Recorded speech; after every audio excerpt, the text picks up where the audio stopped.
रामू पिताजी आए थे, मेरी छोटी बहन की शादी तय कर दिया है। रामू और राधा शादी में जाते हैं। तभी उसका सासुर ने कहा, अरे कोई इस भिखारी को यहाँ से हटाओ। मेहमान क्या सोचेंगे कि ठाकुर ने अपनी बेटी किस दरिद्र के गले मर दी। बाबूजी, मैं गरीब जरूर हूँ, लेकिन आपकी बेटी को कभी भूखा नहीं सोने दिया। मेहनत की कमाई खिलाता हूँ। मेहनत? तेरी मेहनत की कीमत मेरे घोड़े के एक दिन के चारे के बराबर भी नहीं है। निकल जा यहाँ से। रामू की पत्नी राधा कोने में खड़ी अपनी आंखों से आंसू पोंछती है, लेकिन पिता के डर से कुछ बोल नहीं पाती।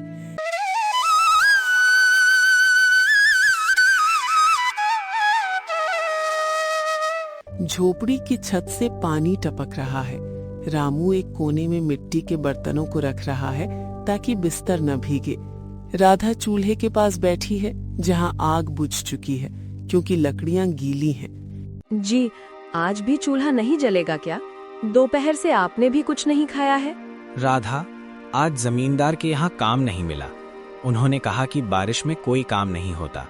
गांव के बनिया ने भी उधार देने से मना कर दिया। मेरे पास एक पुरानी चांदी की अंगूठी बची है, मेरी माँ ने दी थी, आप उसे ले जाइए। नहीं राधा, वो तुम्हारी आखिरी निशानी है। मैं भूखा सो जाऊंगा, लेकिन तुम्हारी ममता का सौदा नहीं करूंगा। तुम रुको, मैं पड़ोस के खेत से कुछ साग तोड़ लाता हूँ। रामू बारिश में भीगते हुए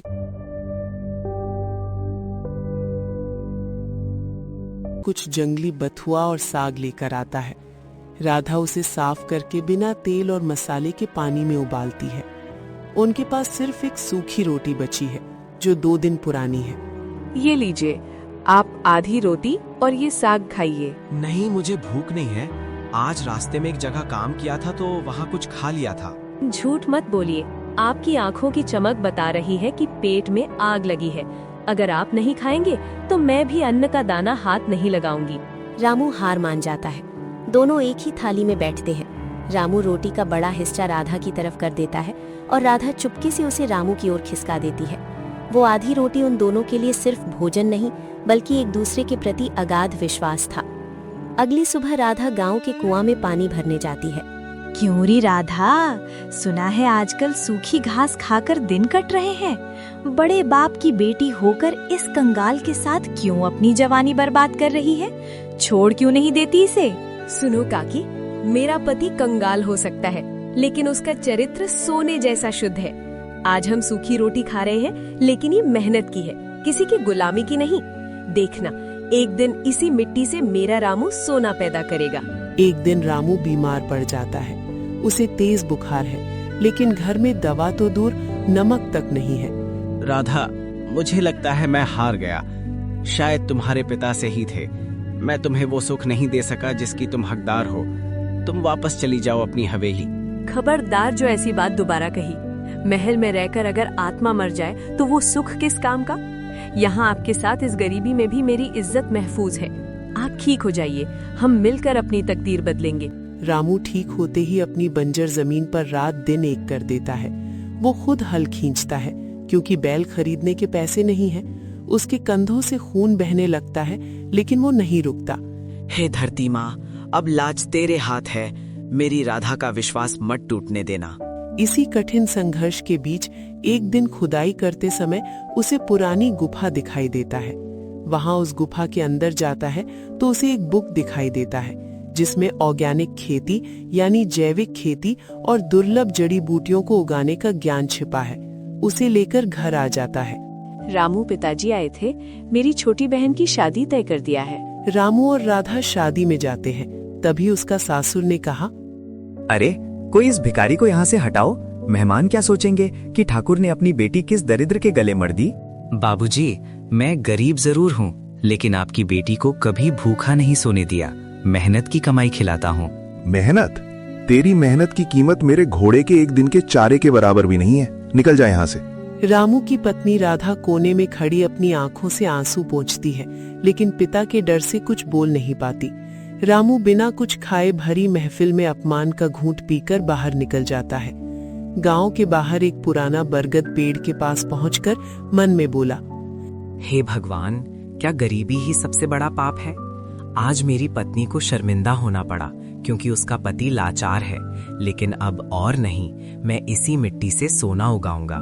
रामू अपने घर लौट जाता है। सुबह होते ही अपने बंजर जमीन पर खेती करना शुरू कर देता है। वहां पर चंदन और दुर्लभ औषधियां उगाता है और 2 साल बीत जाते हैं। उसकी मेहनत रंग लाती है और विदेशी कंपनियां उसके पास सौदा करने आती हैं। ठाकुर साहब अब कर्ज में डूबे हैं। उनकी जमीन नीलाम होने वाली है। लगता है अब हमें सड़कों पर आना पड़ेगा। कोई मदद करने वाला नहीं है। मालिक, एक बड़े सेठ ने आपकी हवेली और जमीन के सारे कर्ज चुका दिए हैं। वो बाहर गाड़ी में खड़े हैं। रामू सूट बूट में नहीं बल्कि साफ सुथरे सफेद कुर्ते में सादगी के साथ अंदर आता है। रामू, तुम? पर तुम्हारे पास इतने पैसे कहाँ से आए? बाबूजी, ये पैसे मेरे नहीं, उस दरिद्र की मेहनत के हैं जिसका आपने अपमान किया था। आपने मुझे घर से निकाला तो मुझे खुद का घर बनाने की हिम्मत मिली। आज जो कुछ भी है आपकी उस फटकार की बदौलत है। ठाकुर साहब की आंखों में पश्चाताप के आंसू हैं। वो रामू को गले लगा लेते हैं। पूरा गांव जो कभी हंसता था आज रामू के सम्मान में खड़ा है। बेटा, मैंने दौलत देखी थी पर इंसानियत नहीं पहचानी। मुझे माफ कर दो। बाबूजी, दामाद घर का बेटा होता है और बेटा पिता को माफ नहीं प्यार करता है। रामू ने गुफा में मिले बुक के सहारे औषधीय पौधों को उगाने के लिए आधुनिक तकनीकों का सहारा लिया। उसने सौर ऊर्जा से चलने वाले पंप लगाए ताकि बिजली पर निर्भरता खत्म हो सके। रामू भैया, ये पाइपलाइनों से पानी क्यों बर्बाद कर रहे हो? सीधे बहा दो ना। नहीं छोटे, ये बर्बादी नहीं, बचत है। इसे टपक सिंचाई कहते हैं। इससे हर पौधे की जड़ को उतना ही पानी मिलता है जितना उसे चाहिए। कम पानी में ज्यादा पैदावार, यही तो असली तकनीक है। गांव के बीचों बीच बना एक बड़ा गोदाम और ट्रेनिंग सेंटर। रामू ने महसूस किया कि वो अकेले अमीर होकर खुश नहीं रह सकता। उसने गांव के उन सभी गरीबों को इकट्ठा किया जो पहले उसका मजाक उड़ाते थे। भाइयों, गरीबी कोई श्राप नहीं है। हम गरीब इसलिए हैं क्योंकि हम पुरानी लकीरों पर चल रहे हैं।